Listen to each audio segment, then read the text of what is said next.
un sachet au moment de l'enterrement, ils vous disent voilà, ça c'est sa religion. Une fois on a ouvert un sacoche de quelqu'un qui avait dedans un talit, et qu'est-ce qu'il y avait dedans? Tous les sidras de la semaine pendant des années, le jour de Kippour, qu'il récupérait dans une des synagogues de Paris et qu'il mettait là-bas. Quand il sortait, il avait le marzer, le sidr et tous les sidras de la semaine de Kippour qu'on distribuait le jour de Kippour. Il y a une longue réponse que le Rebbe il a écrit à Shliach, Rav Jacobs. La réponse, elle fait 40 lignes. Elle est imprimée et il s'est plaint. Il s'est plaint parce qu'il s'est dit qu'il a beaucoup de soucis, beaucoup de problèmes, des concurrents qu'ils ont commencé à faire à sa place et il se sent en difficulté. Et le Rabbi répond 3 lignes dans le contexte de sa plainte. Le Rabbi répond une longue réponse, mais il dit une chose très forte en plein milieu. Combien de millions, le Rabbi dit millions, de documents tu as diffusés pendant toutes ces années? Combien de bonnes choses tu as fait? Et le Rabbi continue, cette lettre est imprimée, c'est une réponse qu'il a reçue, Tafshin Mem Dalet, si je ne me trompe pas. Rav Jacob qui se trouve à Scotland. Scotland c'est un Iran et Dachas.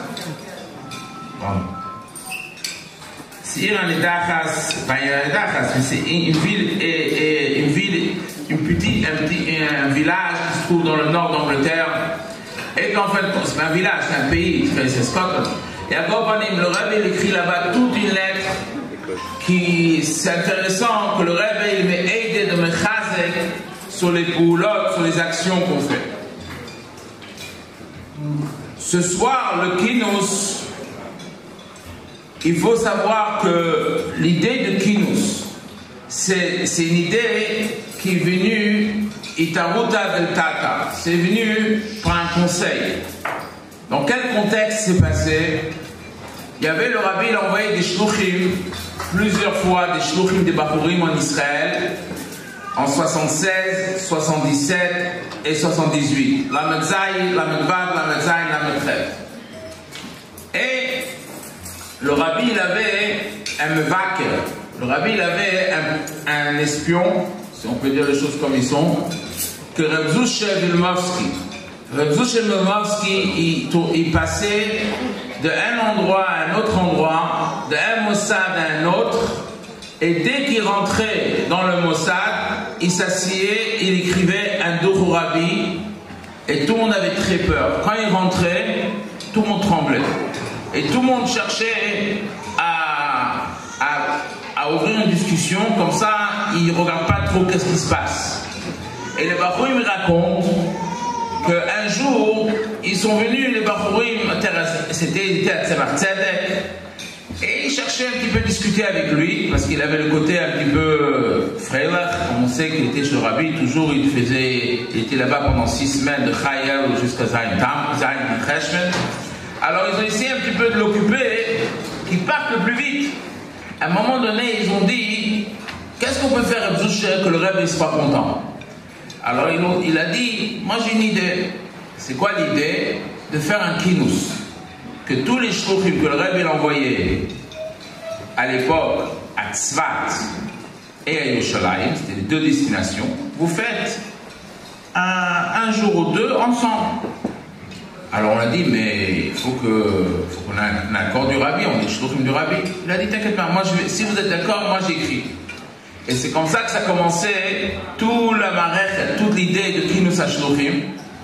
Et après, il y avait un chassid qui s'appelait Reb Lippe Brannen, que lui, il a entendu que pendant 4-5 ans, le Rabbi envoyait chaque année une lettre. C'était autour de Chofov. Et le Rabbi l'envoyait, il parlait des sichot concernant ce Kinous.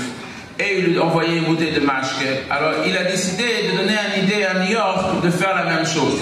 Et New York a fait pendant même Dalet, même Hey, même Vav, même Zayin, 4 ans. Et quand ça arrivait à Hakel, ils ont conseillé à Rav Chadakov de faire aussi pour le monde entier. Et c'est de là où c'est parti le Kinous HaShluchim qu'on connaît.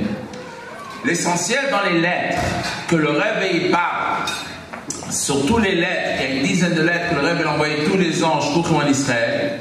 Le Rebbe, il a été matish, il a précisé l'importance qu'un kinus, ça ramène la force, ça ramène un encouragement pour hommes, femmes et enfants. Il y avait même une sikha, si on fait attention, que le Rebbe dit que le kinus doit être hommes, femmes et enfants ensemble, et pendant que les femmes, les shluchot, ils profitent de kinus, les hommes, ils gardent les enfants. C'est comme ça, c'est écrit dans la sikha. Ça veut dire à tel point comment le rabbi voyait la vision de kinus. À notre niveau, l'idée de faire un kinus, c'est une idée qui est très forte. En réalité, qu'est-ce qu'on peut dire de plus qu'on a parlé les années passées? J'ai réfléchi sur 2 points. Le premier point, c'est quand on passe une année de shlichut, on se sent parfois, c'est un essayetzer, c'est un samachmen, que parfois on se dit on n'a pas fait assez. Tel voisin a fait mieux, tel voisin est arrivé à faire ça, lui il est arrivé à faire beaucoup plus d'argent. Il faut savoir une kuda. Tout ça, c'est le samachmen. Tout ça, c'est ta'anat hayetzerah. D'où on sait, le Rebbe il est dit dans les lettres. Le Rebbe il dit à tous les shluchim, il faut savoir que shlichut c'est pas aujourd'hui, shlichut ça date déjà presque 80 ans. Et le Rebbe il précise à chaque personne qu'il a dit qu'il ne fait pas assez, comme la lettre de Rav Jacobs que j'ai parlé tout à l'heure. Le Rebbe dit le contraire. Regarde tous les points que tu as fait. Comment on peut savoir? Parce qu'on veut toujours ajouter. La Even HaBeichen, c'est d'écrire un dour. D'écrire un dour, certains chassidim, j'ai grandi dans une maison de mon oncle Nachman Soudak qui ne quittait pas son bureau vendredi après-midi avant qu'il mettait dans le courrier un dour.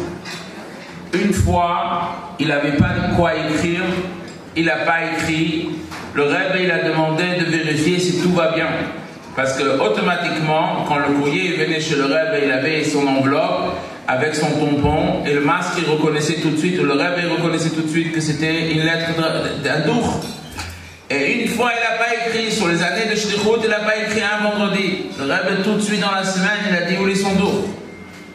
Et en fin de compte, c'est quelque chose qui est très important. Chaque fois que le Rebbe il envoyait des shluchim, il disait, un de vous, quand il envoyait 10 bachourim pour aller en Australie, ou 10 bachourim pour aller quelque part, il disait qu'un parmi vous vont m'écrire un dour une fois par mois. Le fait d'écrire un dour, ça rassure 2 choses qu'on est obligé de faire. On ne peut pas écrire un dour sans rien faire. Et d'un autre côté, ça nous rassure que ce que j'ai écrit, la journée était remplie. Si on n'est pas prêt à écrire, ça veut dire qu'on a quelque chose à se reprocher. Qu'est-ce qu'on a à se reprocher? Rien du tout. Mais une des choses, c'est que quand on réfléchit, qu'on a une difficulté d'écrire un dour, ou quand on se remet en question, c'est parce qu'on est faible, parce qu'on n'est pas rassuré avec ce qu'on fait. La shlichut, c'est un grand mot que le rabbi il a mis sur toutes les personnes qui s'engagent à partir en shlichut. Mais il y en a certains que shlichut c'est chinour, un autre c'est kashrut, un autre c'est rabbanut, un autre c'est... Chacun et chacune a la capacité d'adapter la shlichut par rapport à la qualité personnelle, par rapport à l'endroit et par rapport aux besoins de l'endroit. Et c'est très important que quand on entend des choses qui se passent, une personne a fait un shiur, un autre a fait une conférence, un autre, on ne peut pas tout faire. Impossible pour une personne de tout faire. La seule chose qu'il y a, il faut savoir quelles sont les bonnes idées qu'on peut adapter, quelles sont les bonnes choses qu'on doit faire, et de savoir qu'il y a un principe, il y a un cave. Le cave, il est Aseret HaMivtzoim. Ça passe en priorité. Aseret HaMivtzoim, ça veut dire un cours de Torah. Comment on peut être carrément jeune? Ça a toujours été la chita du rabbi, c'est par un cours de Torah. Un cours de Torah sur texte. Sur texte, c'est comme ça, il y a des choses qui sont claires. On peut faire une liste des choses qui sont l'écoute est plus importante. On ne peut pas rentrer chez quelqu'un et lui faire un cours de Torah s'il n'a pas de mezouza sur sa porte. Et ainsi de suite, toutes les choses qui se dérivent. Mais il faut savoir que l'essentiel, c'est un seder samiftoy. Alors ça, c'est un point que je voulais partager avec vous. Qu'on doit savoir que comment on peut être rassuré que notre shlichut est accompli comme il faut, c'est quand on s'assoit et on écrit un dour. Quand on s'assoit et on écrit un dour, et quand le dour il est rempli, à ce moment-là on est rassuré que la journée elle était bonne, la semaine était bonne, le mois était bon, le trimestre était bon. Et ça n'a pas besoin d'être des grandes choses. Dès que le temps il est rempli, à ce moment-là c'est quelque chose qui est acquis.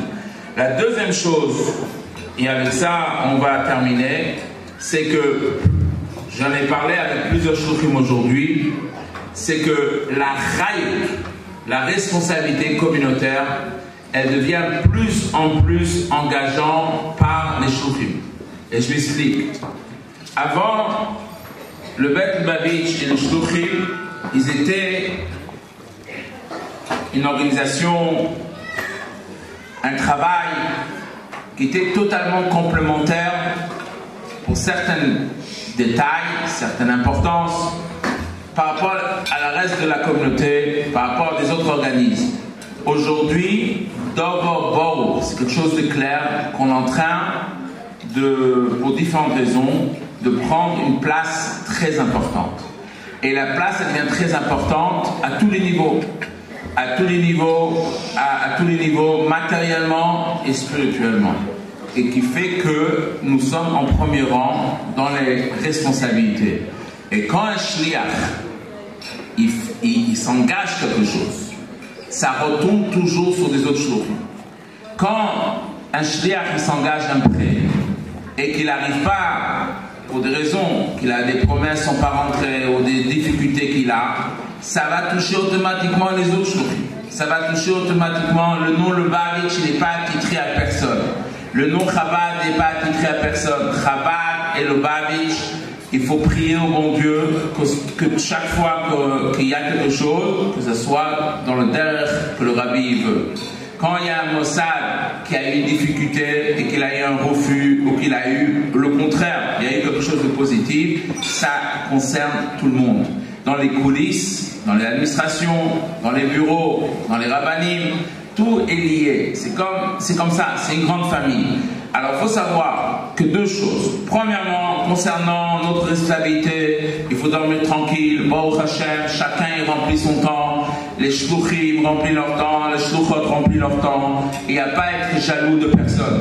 Si on est jaloux, c'est quand on a le temps en plus et qu'on veut avancer. Mais si on est déjà plein et le doux il est bon, il n'y a pas à s'inquiéter. Et on voit, Baruch Hashem, que les choses se font avec beaucoup d'atzlacha. Le deuxième point, c'est la chayut qui nous engage de plus en plus, ça nous engage, et de savoir que tout le monde est lié. Il n'y a pas, c'est comme le moche, comme l'exemple qu'on donne, que quand quelqu'un est dans un bateau, il fait un trou dans sa cabine, il peut pas dire que le trou il est dans sa cabine, qu'il est en train de faire le trou, il est en train de faire couler tout le monde. Et le contraire aussi, quand un shliach il est matzliach, il rend matzliach les autres aussi. Alors que Dieu fasse qu'on pourra toujours parler des bonnes choses et qu'on pourra continuer, et surtout que l'année qui va venir, que c'est une année qui doit se préparer, comme le Rebbe dit, c'est une année qui commence avec un Shabbos, et c'est une année aussi qui va être Shana Muberet, et qui va être aussi une année qui aura la Beima un dimanche, que ça c'est un grand projet encore à mettre en place, et que si Dieu veut, on pourra être matzliach, et que on pourra encore voir la bracha du Rabbi se réaliser, et encore une fois, un grand échec pour tout le monde être là, les shluchim et les shluchot et les enfants, et que tout le monde puisse continuer dans la tzlacha du Rabbi.